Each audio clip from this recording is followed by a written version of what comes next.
All right, hello, citizens of the Nigelverse. It's Nigel once again, and this is going to be another movie review. So on a totally unrelated note, a couple unrelated notes. For starters, I'm kind of freezing, so if I shiver a little bit, it's then that's why I blame the good old fashioned Buffalo weather. But also, I think I might have OBS back to somewhat normal. So I want to thank you all for your patience and everything while I get working with that. But I'm not the only one who has to deal with some tough enemy. He's one of them being my own equipment. And what happens when you deal with even more tough enemies? And not just one, but two of them. Our old pal Spider-Man knows. Let's find out how he took care of it. I'm of course talking about the Amazing Spider-Man 2. So as always, I'm not a professional movie reviewer, analyst, or anything like that. Just a man who enjoys a good time, and I definitely had a pretty decent time with this movie. Now, sadly, when people talk about why the Amazing Spider-Man wasn't as good, or perhaps even looked as fondly back on uh, has the OG Spider-Man trilogy. I think this movie is definitely one of the movies that a lot of people point to say, hey, yeah, this movie is why the Amazing Spider-Man sucked. But is it truly that bad? Let's find out. If you've seen these reviews of mine before, you kind of already know how this works. If you haven't, I'm going to be talking about essentially what I liked and disliked about this movie, and as well as providing a brief plot summary. This time around, we actually start off with, and kind of similar to how we started off with the other movie, but now we really explore what happened to Richard and May Parker, them dropping off Peter at his uncle and aunt's house. They drop off Peter there while they're on the run and from the people who are after them. And they get on the plane. They try to escape. Hey, but it turns out the pilot on board is one of the people that one of the people that's after them, so, and that had been working for Oscorp and everything, and so they're tracking their locale and stuff like that. They're disposed of that pilot who's undercover, and I do have the wiki here for reference. But that pilot's disposed of Richard and the plane is crashed. Richard Parker takes out the assassin and crashes the plane and ends up killing them both and the pilot. Although the pilot flew out, so he was long dead before then anyway. But then we flash forward to the present day where we see Peter on his way to graduation. But there's one problem. He has to fight off some baddies. One of them being a Russian criminal named Alexei Sistovich. I think I'm pronouncing that. I may or may not be pronouncing that correctly. If not, I apologize. But he'll come back later on. He will definitely come back. But Peter takes him out. They're trying to steal from Oscorp and everything, and Peter essentially he takes them out, saves the baddies, and shows up in time for graduation. And first of all, funny Stan Lee cameo in the funny Stanley cameo. I didn't even mention the Stanley cameo in the first movie where he was like the librarian, but not even paying attention to the Spider-Man and the lizard fighting in the background. Man, I miss you, Stanley. I think we all miss you, Stanley. But nevertheless, as Peter shows up, another kind of funny moment. He almost forgets to take his mask off. Now, yes, that was just like a mini little visual gag or like a mini gag for the movie. But could you imagine if he had forgotten to take his mask off and his name was called and he shows up with still the mask on and everybody's looking, and now everybody knows that Spider-Man is Peter Parker, this Peter Parker, at least Andrew Garfield's interpretation, takes his mask off to just about anybody anyway. But Peter graduates. Gwen Stacy, who is the valedictorian, and Peter's kind of girlfriend. It's kind of complicated, and we'll get into why. He's valedictorian. She gives a speech. We will be coming back to that speech later on and sadly, their relationship ultimately kind of ends due to the strain of the first of all, due to the strain of Peter being Spider-Man, and which Gwen does call him like wondering where he is and why he's late for his own graduation. And and she he does call him while he's fighting the baddies and everything. And don't worry, Peter. I was almost late to my own graduation as well, at least my college graduation. But also the other strain is the promise that Peter made to Gwen's father, Captain Stacy, to leave Gwen out of it. Pretty much be like, don't date my daughter while you're Spider-Man because she might get hurt and everything. And we saw that we'll come back to that later on. And if you've seen this movie or if you've seen the comics, I think you know what I'm talking about. But for those of you who haven't and are following along, stay tuned. But Peter keeps envisioning Captain Stacy looking at him very disappointedly, like essentially haunting him about that, and it does put the strain on the relationship. And Gwen's like, hey, she's like having none of that. She wants to go against her father's wishes, but I mean, fulfilling a dying wish / dying promise, that's something you can't take lightly. So it's one of those things where you can kind of see both sides.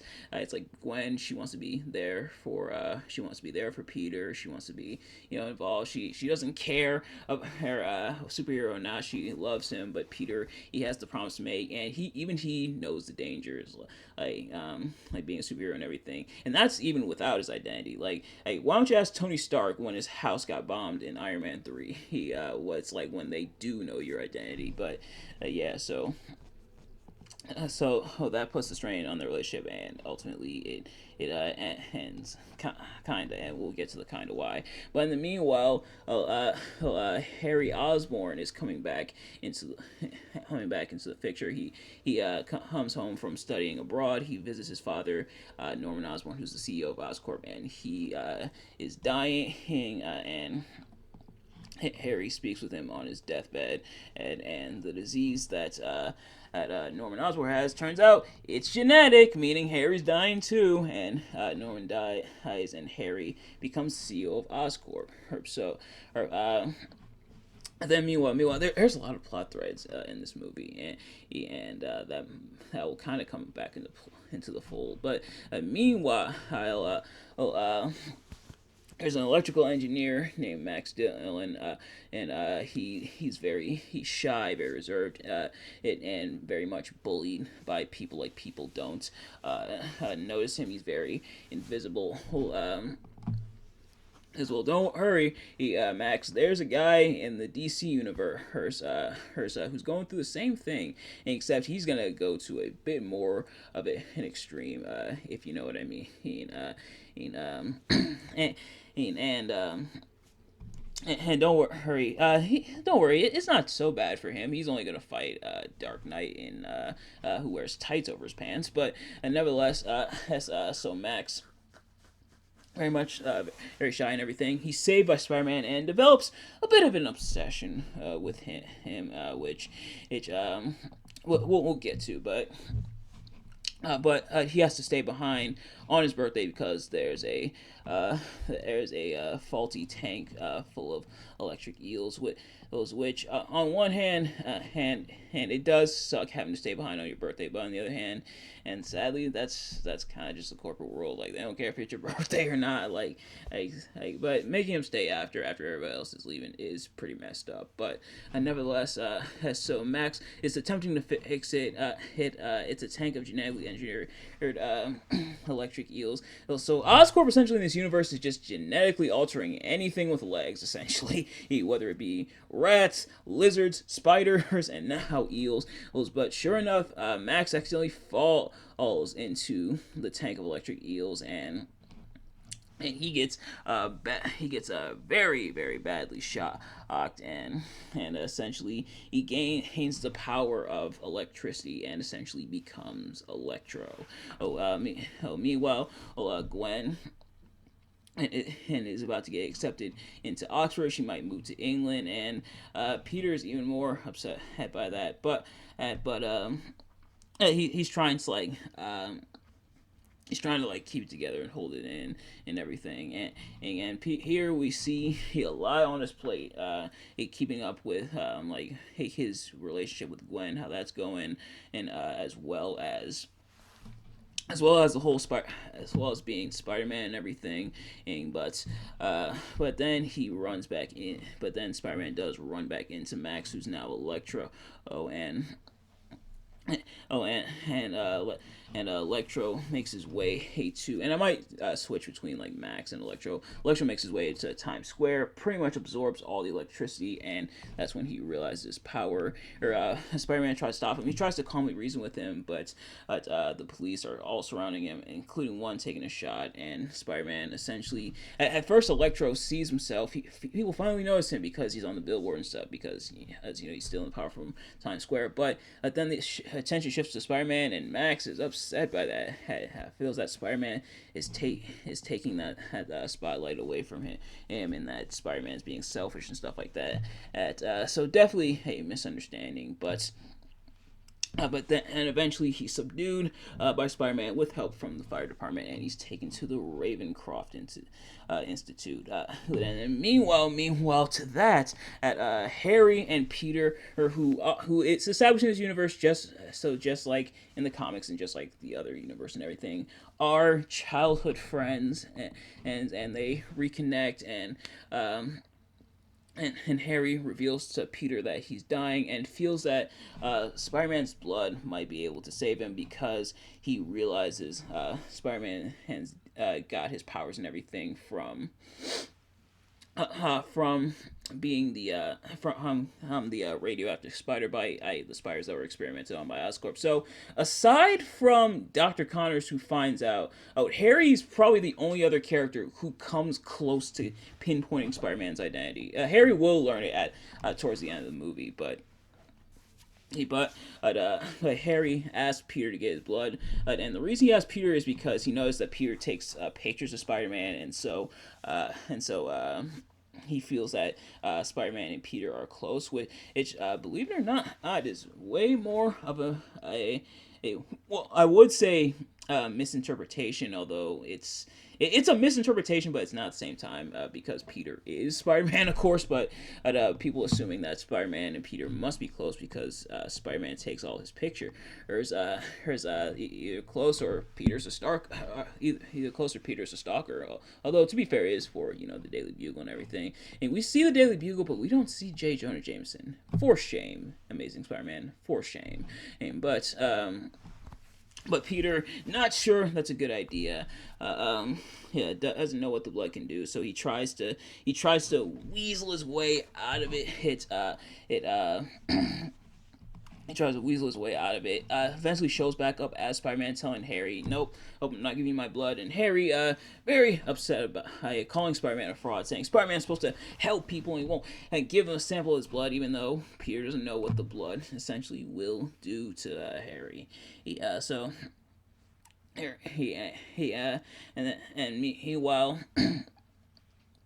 And meanwhile, for trying to cover up the accident that happened to Electro, even though Harry wasn't necessarily the one responsible, Harry is ousted as CEO from Oscorp. Harry, he then seeks out Electro, makes a deal with him to get back into Oscorp because Harry, from his assistant, learns of maybe an alternative way of curing him from his disease. And Electro helps him out. Harry saying he needs Electro, and also saying that Electro can get his revenge on Spider-Man, and they both ultimately want to get their revenge on Spider-Man. And they end up escaping. Harry helps Electro escape the Raven Institute. Harry finds the venom, which the venom from the genetically altered spiders is what Harry is trying to use to cure him of his the disease, but it essentially turns him into a goblin creature. And yes, Harry becomes the Green Goblin because of it. He's got the suit. They have like the suit with the glider and everything. And it's a battle suit that we saw earlier in the movie. Which means it's gonna come up again in the movie. And sure enough, Harry goes inside the suit, becomes the Green Goblin. Sadly, we don't get a mirror shot like we did in the like we did in the original trilogy. Yeah, where Harry's talking to himself in the mirror, or kind of like Norman did. I know Harry didn't necessarily talk to himself in the mirror in the original trilogy, but he talked to his dad. But you get the idea. You get the idea. But yeah, Harry becomes the Green Goblin, and meanwhile, Peter, like I said, there's a lot of plot threads, and even the wiki here is kind of all over the place when it comes to them. Like, some of these do happen kind of early in the movie. Some of these kind of happen around, like, the same time as each other. But Peter finds out the truth about his father, or and the fact and the reason that his father and his mother flee because they tried to take Richard's research. Norman Osborn did, and tried to use it to create biological weapons. So Richard Parker did none of that. He recorded a video and everything. And, afterwards, he did it the day that he and Mary, he left, and took Peter with them to drop him off at his uncle and aunt's house. So he learns the truth, and he learns that his father put his own DNA in the spiders, or so that it couldn't be replicated without his blood, which they don't have because he died in the crash and everything. Meanwhile, Gwen gets into Oxford, but Peter and Gwen rekindle their relationship. Peter saying, he's gonna go over to England and with her, saying, they got crime over there and stuff like that. Oh, Peter, you don't know half of it. That's the first joke I made. The second joke is, wow, this movie predicted Spider-Man: Far From Home. Go figure. But then and there's the power outage because of Electro absorbing the power and everything. And so Peter has to go and stop him. Gwen at first wants to come with him, but Peter webs her to the car, her not wanting to see her get hurt. But she follows him there anyway. But she also does help him out, and they overload Electro's body, which is a callback in earlier in the movie as Peter's web shooters were fried during his first fight with Electro in Times Square, so he makes his web shooters more electric resistant, and he overloads Electro and essentially kills him. But he still got to fight the Green Goblin, and Harry might be the smartest person in the Spider-Man universe, because he shows up to fight Spider-Man, but then sees Gwen, who he met Gwen earlier in the movie, and they talked about how Peter mentioned like Gwen and everything to him, and he looks at Gwen, then looks at Spider-Man, and then just puts two and two together. How has no one else done that so far? Or aside from Dr. Connors, although Gwen wasn't there, but even Dr. Connors figured out Spider-Man's identity. So I guess the villains are somewhat smart in this universe and wise enough. Although actually, now I think about it, the other villains like realize Peter's identity as well. Although Goblin, the Green Goblin, that is, figured it out, really figured it out on his own. I don't think Dr. Octopus found out until he saw Peter without his mask, like when his mask was ripped when they fought, and then like Sandman, and he found out Peter revealed it to him at the end of the movie, and then Venom / Eddie saw him up on the bell and stuff. So Spider-Man villains with some level of competence. Like, come on, Batman villains, get it together, or Superman villains, or any villain with secret identity. But nevertheless, I'm going off a bit of a tangent. So Harry and Peter fight. They fight within the clock. Gwen is in danger, like Goblin, and takes her up there, and and Harry, like, after he realizes Peter is Spider-Man, realizes that Peter denied Harry his blood. So that's when Harry gets real upset, and so Harry, he takes Gwen into the clock. Harry and Peter fight. And he's able to web up Harry slash the Goblin, but Gwen is falling. Spider-Man tries to shoot the web, but alas, he can't save Gwen. She hits her head on. And she like hits her head, snaps her neck on the ground below, and just like an absolutely sick sound. But I do like the attention to and a lot of people pointed this out. I do like the attention to detail when he shoots the web and it goes in slow mo. The web does like a hand reaching out for Gwen, but sadly it's too late and she dies. Peter is upset. He feels guilt ridden because it's exactly what her dad was talking about, and he didn't listen. She didn't listen, and this is sadly what happened. And so after that, Peter doesn't want to be Spider-Man anymore after like Gwen's funeral and everything. But he comes back out as Spider-Man after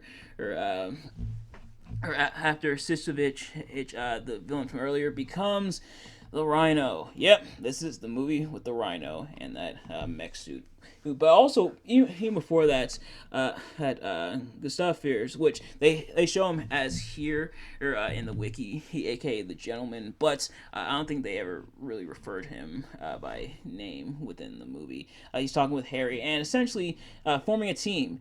And shows like all the equipment, showing like a pair of wings like a vulture, or showing some tentacles, like an octopus. I think even show a tail like a scorpion. I think you know where this is going. Yep, they were teasing at the Sinister Six, but nevertheless, as the Rhino's causing havoc.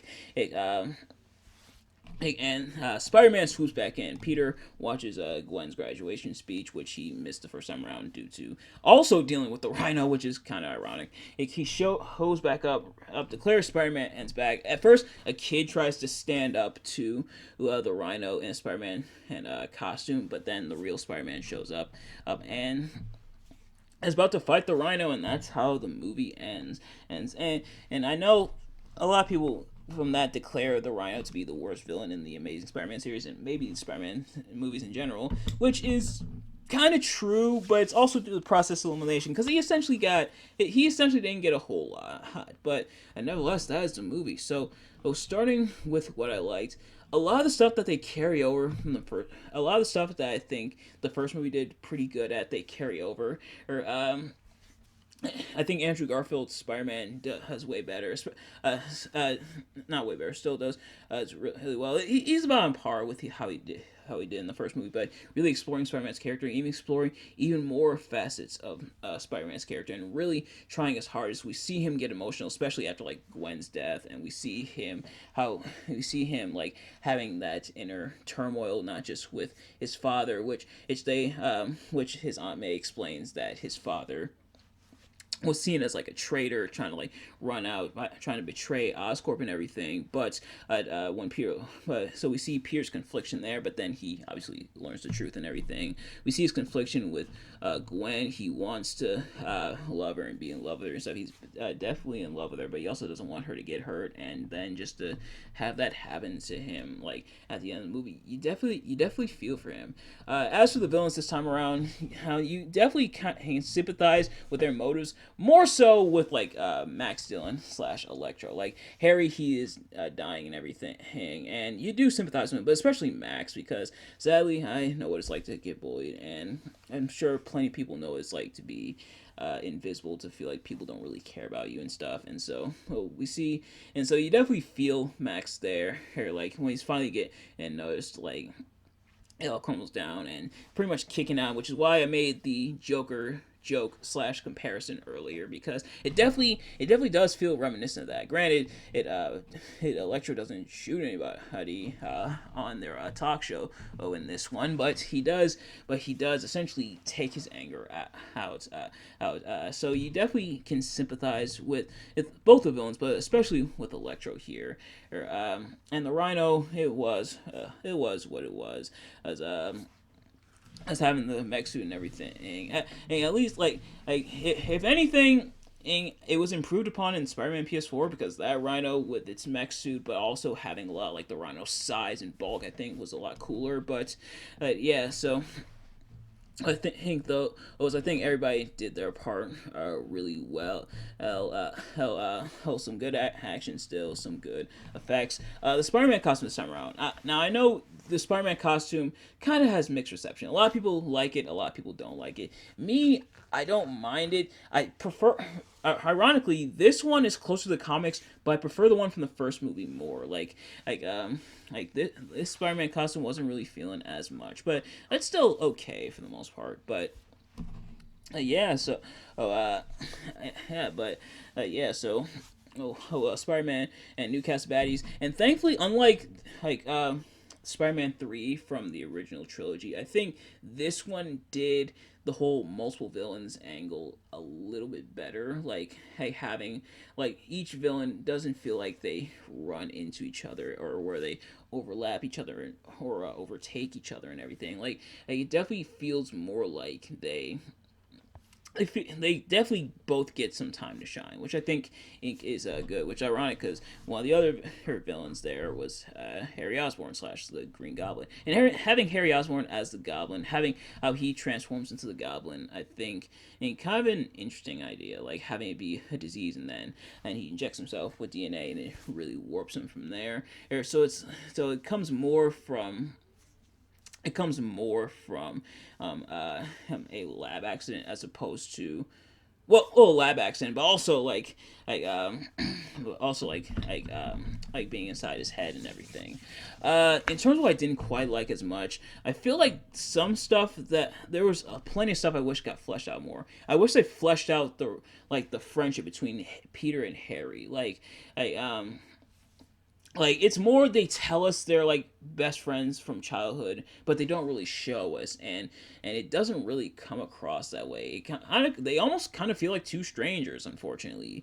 But like for childhood friends, you expect a little bit more. You expect a little bit more of that. It's like it somewhat tries to add to the tension for the rest of the movie, but otherwise, like, they don't feel like childhood best friends. They feel like two people who just met for the first time. I wish they had a bit more between them, a bit more chemistry. And yeah, the Rhino stuff was admittedly kind of lame.